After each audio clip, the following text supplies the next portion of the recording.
اور ان میں بھی ایک بڑا حصہ رسول اللہ صلی اللہ علیہ وسلم کا تھا، ان میں صدقات تھے، وہ جناب عثمان نے اپنے چچا زاد بھائی حارث ابن حکم کو دے دیا۔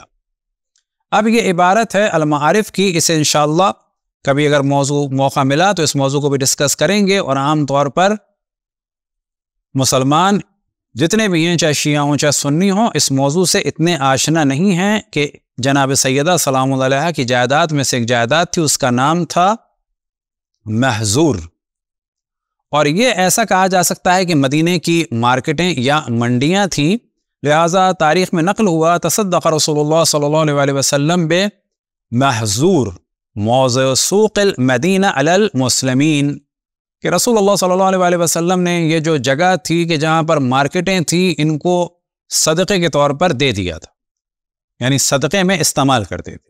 فَأَقْتَعَهَا عثمان، یعنی اس کو بھی دے دیا، بخش دیا عثمان نے۔ کس کو بخش دیا؟ الحارث ابن حکم، حارث ابن حکم کو دے دیا۔ یہ کون ہے حارث ابن حکم؟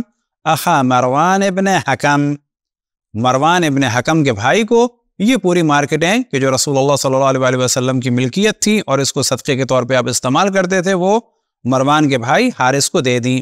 وَأَقْتَعَ مروان فَدَكَ، اور انہوں نے فدک دے دیا مروان کو۔ تو یہاں تو ہم بتاتے چلیں کہ فدک انہوں نے مروان کو دیا اور محظور جو ہے وہ اس کے بھائی حارث کو دے دیا۔ دوسرا حوالہ ہے سنن ابو داؤد کا، اور صفحہ نمبر ہے 402، اور ہم نے ہائی لائٹ کیا ہوا ہے کہ یہاں پر یہ موضوع ڈسکس ہوا ثم اقطعها مروان۔ اب اس کا ترجمہ کیا ہے پھر یہ زمین مروان نے اپنے لیے خاص کر لی۔ اب یہاں پر سوال یہ پیدا ہوتا ہے کہ مروان نے اپنے لیے خاص کر لی، یہ جملہ کہا جا رہا ہے در حقیقت جناب عثمان کو بچانے کے لیے، جبکہ حقیقت کیا ہے کہ یہ زمین جناب عثمان نے مروان کو دے دی، کیونکہ باقی روایت میں بہت ہی صراحت کے ساتھ بیان ہوا ہے کہ یہ زمین کس طرح سے مروان کے پاس گئی، لیکن سنن داؤد میں یہ کوشش کی گئی کہ مروان کے پاس فدک پہنچ گیا، لیکن کیسے پہنچ گیا؟ تو کہا کہ مروان نے خاص کر لی۔ اب یہ ذہن میں رکھے کہ مروان جو کچھ کام کر رہا تھا وہ در حقیقت انہی کی اجازت سے اور انہی کے مشورے سے کر رہا تھا، اور جناب عثمان ہی نے مروان کو بہت ساری جائیدادیں دی، اور انہی میں سے ایک تھا فدک، اور یہ جو ان کا لقب ہے غنی، اس میں بھی ایک بہت بڑا دخل ہے بنو امیہ کا، کیونکہ انہوں نے بنو امیہ کو بہت زیادہ نوازا۔ اسی روایت کا جو ترجمہ ہے انگلش کا، تو وہاں پر بھی یہ روایت نمبر ہے 2972، اور وہاں پر صفحہ نمبر 4 جلد نمبر 3 میں ثم اقطعها مروان، اور اس کا ترجمہ کیا ہے then it was taken by مروان، جبکہ حقیقت کیا ہے given by Usman taken by مروان۔ تو یہاں پر بھی یہ بات واضح ہو گئی کہ یہ مروان کے پاس چلا گیا تھا، لیکن کیسے گیا؟ تو یہاں پر سنن داؤد میں کوشش کی جا رہی ہے کہ چھپایا جائے کہ یہ کیسے چلا گیا ہے، لیکن بعد میں اس چیز کو کلیئر کر دیا گیا۔ اب آپ کے سامنے ہے سنن داؤد کے جو عربی میں ہے اور جلد نمبر 3 اور صفحہ نمبر 253، اور ہم نے ہائی لائٹ کیا ہوا ہے، اگر آپ دیکھیں ثم اقطعها مروان، کہ بعد میں یہ زمین کس کو یعنی فدک کو لے لیا، کس نے؟ مروان نے۔ تو یہاں سے بھی پتہ چلا، اور نیچے حاشیے میں لکھ دیا انما اقطعها مروان فی ایام حیات عثمان ابن عفان، کہ یہ جو مروان نے لیا کس زمانے میں لیا؟ عثمان ابن عفان کے زمانے میں لیا۔ اب آگے چلتے ہیں عون المعبود شرح سنن ابی داؤد، تو وہاں پر تو صرف کوشش کی گئی کہ جناب عثمان کو بچایا جائے اور یہ کہہ دیا جائے کہ جی مروان نے لے لیا، لیکن یہاں پر اسی روایت کو ڈسکس کیا ہے، اور یہ جلد نمبر 7 ہے اور صفحہ نمبر 134۔ اب یہاں پر موضوع آیا، ہائی لائٹ کیا ہوا ہے، اگر آپ دیکھیں ثم اقطعها مروان، اب اس کی وہ تشریح کر رہے ہیں کہ یہاں پہ کیا مراد ہے، اے فی زمان عثمان رضی اللہ عنہ۔ اب یہاں پہ کیا معنی ہے؟ والمعنی جعلها قطیعة لنفسه وتوابعه، کہ اس زمین کو مخصوص کر لیا مروان نے اپنے لیے اور اپنے باقی خاندان والوں کے لیے۔ قطیعہ کیا ہوتا ہے؟ تو فرماتے ہیں وَالْقَطِيعَةُ طَائِفَةُ مِنْ أَرْضِ الْخَرَاجِ يَقْطَعُهَا السُّلْطَانُ مَنْ يُرِيدُ۔ قطیعہ وہ زمین ہے کہ جس سے خراج حاصل ہوتا ہے اور سلطان جسے چاہتا ہے دے دیتا ہے۔ تو یہاں پر اشارہ ہے ان کا سلطان سے جناب عثمان کی جانب کہ جسے انہوں نے چاہا مناسب سمجھا دے دیا۔ تو یہاں پر بھی تھوڑا سا آگے بڑھ کر انہوں نے اقرار کیا کہ جناب عثمان کے زمانے میں یہ زمین کہ جس کو حضرت فاطمہ سے محروم جس سے حضرت فاطمہ کو محروم رکھا گیا، لیکن مروان جیسے ملعون کو یہ زمین دے دی گئی۔ فتح الباری بشرح صحیح بخاری ابن حجر عسقلانی کی جلد نمبر 7 میں یہ موضوع ہائی لائٹ ہم نے کر دیا۔ وَلَمَّا كَانَ عثمان تصرف فی فدق بحسب ما أرآه، کہ جب عثمان نے تصرف کیا فدق میں جیسا کہ انہوں نے چاہا، تو اب نیچے کیا بیان ہوا؟ ثم اقطعها مروان، یعنی فی ایام عثمان، پھر اس فدق کو لے لیا مروان نے، یعنی کب؟ عثمان کے زمانے میں۔ قال الخطابی انما اقطعها عثمان فدق لمروان، خطابی جو ایک جلیل القدر عالم اہل سنت ہیں وہ کہتے ہیں کہ حقیقت یہ ہے کہ عثمان نے فدق دے دیا مروان کو،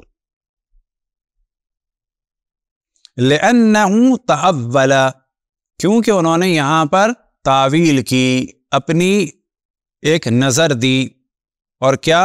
ان الذی یختص بالنبی یکون للخلیفہ بعدہ، کہ وہ چیزیں کہ جو نبی سے مخصوص ہیں وہ ان کے بعد ان کے خلیفہ کی ہیں۔ اب یہاں پہ بچانے کی کوشش کی جا رہی ہے، پوچھا جائے یہ نبی کے لیے مخصوص ہیں تو اس کو دے دی جائے کہ جس پہ نبی نے لعنت بھیجی ہے، اور ان کی بیٹی کو محروم کر دیا جائے۔ اب کیا کیا؟ فاستغنى عثمان عنها بأمواله فوصل بها بعض قرابته، کہ جناب عثمان نے اس کے ذریعے سے اپنے رشتہ داروں کے ساتھ نیکی کی اور ان کو یہ مال دے دیا۔ اور کیا کیا جناب عثمان نے مروان کو دیا؟ تو تاریخ ابو الفدا میں اس چیز کی جانب توجہ دلاتے ہیں، اور صفحہ نمبر 131 اور 32، یہ لوگ جو حضرت عثمان کے شاکی تھے، اب یہاں پر ڈسکشن کر رہے ہیں کہ جناب عثمان کے قتل کے اسباب کیا تھے، تو یہ ذہن میں رہے کہ جناب عثمان کے قتل کا جو سب سے بڑا سبب تھا وہ یہ تھا کہ حضرت عائشہ فرماتی تھی اقتلوا ناصل فقط کفرا، ناصل مدینہ کا ایک یہودی تھا، اور حضرت عائشہ حضرت عثمان کو نسبت دیتی تھی اس یہودی سے، اور کہتی تھی کہ اس ناصل کو قتل کر دو، یہ کافر ہو گیا ہے۔ لیکن یہاں پر یہ ڈسکس کر رہے ہیں کہ لوگ کیوں ان کے مخالف ہوئے۔ وہ لوگ جو حضرت عثمان کے شاکی تھے یہ ہیں زید بن ثابت، اسید الساعدی، کعب بن مالک و حسان بن ثابت، کہ جو مشہور ہیں منقبت کے حوالے سے، یہ بھی حضرت عثمان کے خالص دشمنوں میں سے تھے، اور ذہن میں رہے کہ حضرت عثمان کو قتل کرنے والے خود اصحاب تھے، جن میں سے ایک بڑی تعداد بیت الرضوان کی اور بدری اصحاب کی تھی، اور سبب لوگوں کے دشمن ہو جانے کا یہ حال تھا کہ حضرت عثمان نے حکم بن عاص کو، جس کو پیغمبر خدا نے جلا وطن کروا دیا تھا اور دونوں خلیفوں کے وقت تک وہ نکالا ہوا رہا، اس کو بلا لیا۔ اور ایک سبب یہ تھا کہ انہوں نے مروان بن حکم کو 5واں حصہ محصول افریقہ کا، جو 5 لاکھ دینار سالانہ کی آمدنی بھی دے دیے تھے۔ اب یہ ذہن میں رکھیں کہ افریقہ کا جو افریقہ کی آمدنی کا پورا خمس، یہ جو کہہ رہے ہیں کہ 5واں حصہ، یعنی افریقہ کی آمدنی کا 5واں حصہ یعنی خمس، کہ جو افریقہ سے آتا تھا وہ کتنا تھا اس وقت؟ وہ تھا 5 لاکھ دینار۔ 5 لاکھ دینار تو انہوں نے فقط اپنے ایک چچا زاد بھائی کو دے دیا تھا کہ وہ مال کہ جو پہلے مرحلے میں قرابت داران رسول اللہ صلی اللہ علیہ وسلم کو دینا چاہیے تھا، وہ مال 5 لاکھ سونے کے سکے، فقط ایک وہ چیز تھی کہ جو حضرت عثمان نے مروان کو دی۔ وہ کیا تھا؟ افریقہ کا خمس، 5 لاکھ دینار۔ اور کیا کیا؟ اب یہ بیچ میں کچھ گفتگو ہوئی، اور ایک یہ بھی تھا کہ باغ فدق جو میراث بی بی فاطمہ کی تھا وہ مروان نے چھین لیا۔ تو یہاں پر بھی معلوم ہوا کہ جناب عثمان کے دور میں یہ باغ یعنی فدق کہ جس سے حضرت فاطمہ کو محروم رکھا گیا وہ مروان کو دے دیا گیا۔ اب تاریخ ابو الفدا کا جزء اول کا عربی کا متن آپ کے سامنے ہے۔ وَمِمَّا نَقِمَ النَّاسُ عَلَيْهِ، کہ جن چیزوں کی وجہ سے لوگ جناب عثمان پر ناراض تھے ان میں سے کیا تھا کہ رد کیا، یعنی پلٹایا کس کو؟ حکم بن عاص کو، اپنے چچا کو۔ اب یہ کون ہے؟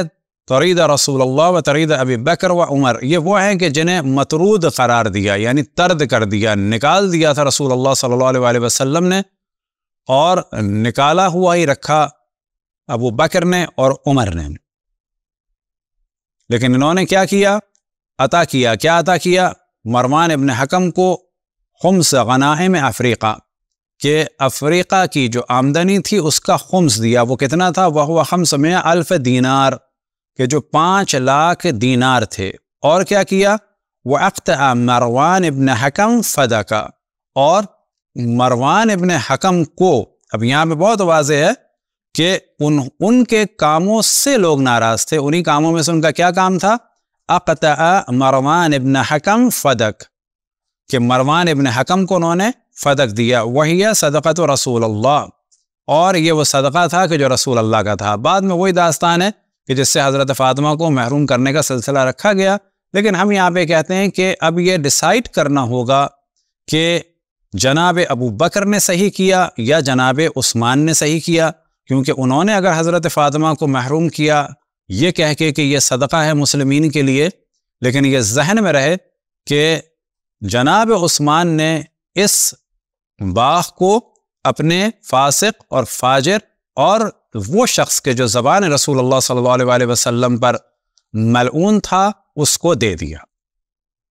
اب یہاں پر ضرورت ہے کہ سمجھا جائے کہ اہل بیت علیہم السلام کے ساتھ کیا ہو رہا تھا۔